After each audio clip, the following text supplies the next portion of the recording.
Hey everybody, Onepeg here with another newsy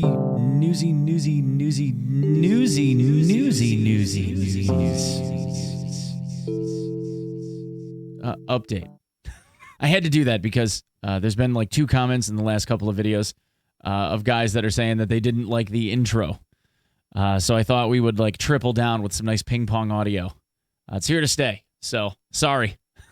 It is what it is, boys. It is what it is. And if you happen to like ping pong audio, you're really going to love the sponsor for today's video that has absolutely nothing whatsoever to do with ping pong audio, and that is the Dude Bag. So the Dude Bag is a combat veteran-owned and veteran-employed business that handpicks at least $112 worth of items every month, shipped on the 15th of every month to your door. And what is even more interesting about the people that work for and curate these items at the Dude Bag is that they actually use the items contained in the Dude Bag themselves. If it's not something that these guys would use, they don't include it in the bag for y'all. The Dude Bag is a monthly, quarterly, or semi-annual based subscription service. And if you happen to like D2 as much as I do, the Dude Bag has something just for you guys. If you get a subscription at either a quarterly or semi-annual basis, you will receive a full tang steel D2 knife valued at over $200. Now, I'm relatively new to the guys at the Dude Bag, but in the short time that I have been working with them, I have found their customer service and their shipping to be exceptional,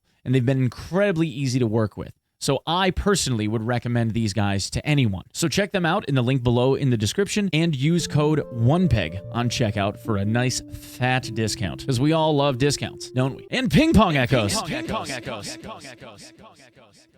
can't help myself. There were a ton of AK buffs. A ton. First, in my last news video, I talked about how Interchange had apparently had its lighting brought back up. But it hasn't been enough. The overwhelming majority of the player base still says that Interchange darkness levels are screwed, and they can't really play the game on Interchange as effectively as they once could. Now, this could be by design, and maybe Nikita's trying to make it more stressful and strenuous for people. I don't know. He hasn't said anything, but obviously we'll kind of keep watching it, and hopefully it'll get fixed. Who knows? Second, if you have been playing Tarkov outdoors at any type of, I guess, long-distance visibility, you might have noticed something that looks a lot like this. So every once in a while, like right there, I'm gonna grab it. See that? That like flash? That light flash? It looks like flashbangs are going off in the distance. I have no idea what this is. It's either a shadow issue or it's a lighting problem, but there's flickering going on all over the place, and it looks like flashbangs are going off constantly. People in the comments have been asking me about this, if I had seen it. I hadn't really noticed, and then all of a sudden today, I was like, what the hell is all of this? And as soon as I noticed it, it looked like they were going off, like firing off everywhere. Every couple of seconds, just kind of like looking off the cliff in reserve, they're all over the place. I have no idea what is going on, but it's happened since 12.10. I have not noticed it before now, so hopefully, again, this is something that gets fixed. I can only imagine that this is a shader issue. Maybe they'll get it repaired. Who knows? So now, onto the guns. And here's the overall idea here. 545 AK platforms have been like the redheaded stepchild of the Tarkov world. 545 doesn't handle well enough. It doesn't have good enough ergo. It doesn't have good recoil handling. The raise speed is slower than a decked out M4, and the fire rates are too damn slow to keep up with the rest of them because the damage and penetration of the bullets doesn't do what Meta M4 and HK416 and 308 M61 builds can do. So, Tarkov devs, finally realizing this, have started buffing the AKs. We saw this happen back in February. At the tail end of February, they did a round of buffs. That one wasn't very great. There wasn't a whole lot there. It was like 1% here, not so much. Well, this one is actually pretty major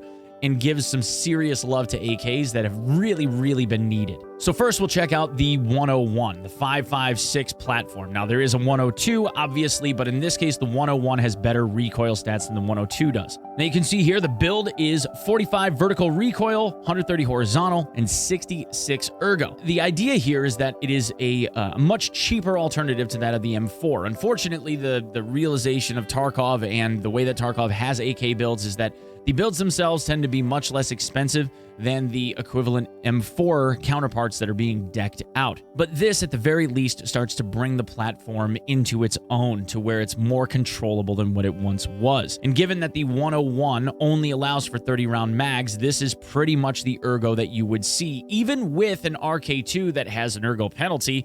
But with the PT3, etc., it actually helps it out a lot. And the fact that we're using an RRD now, which is king, instead of using suppressors, ends up helping out the platform's overall build considerably. And for those of you that have made it this far, here's some rule of thumb stuff for you as we progress from here on. The JMac RRD is the go-to compensator from now on.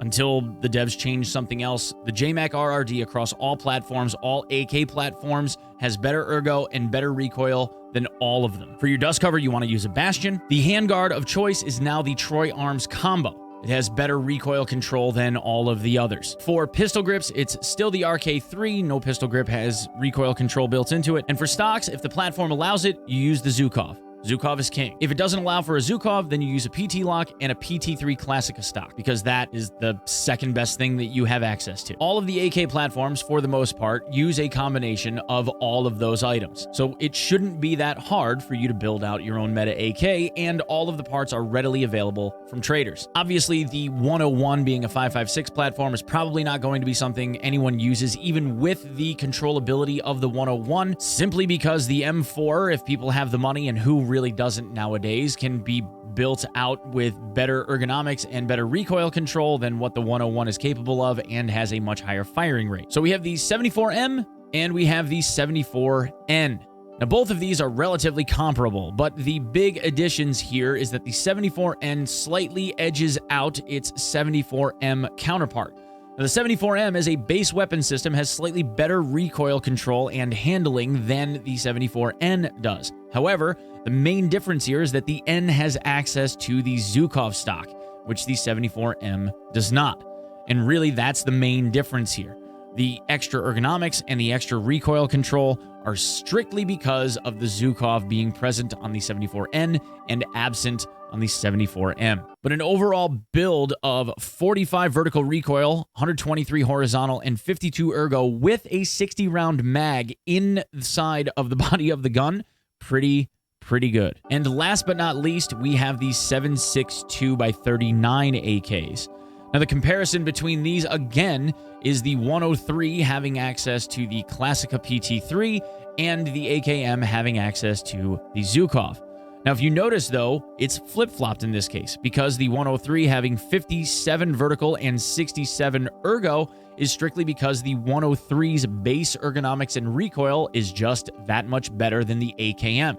So even with the extra bonus of having the Zukov stock on the AKM, the 103 still edges it out. So if you're looking for a 7.62x39 meta AK build to try, this one at 57 vertical and 67 ergo with the same mag and everything else built into it is what you want to do. And that's what I have, guys. Please check out the dude bag. Thank you for coming by the streams. It's been ridiculous, and thank you for coming by the old YouTubes. And thank you for putting up with my ping pong. All right, we'll see you. Thanks for stopping in. And I'll see you in the next video, and I'll see you on stream if you decide to stop by, starting at 7:30 to 8 a.m. Eastern Standard every day. Peace.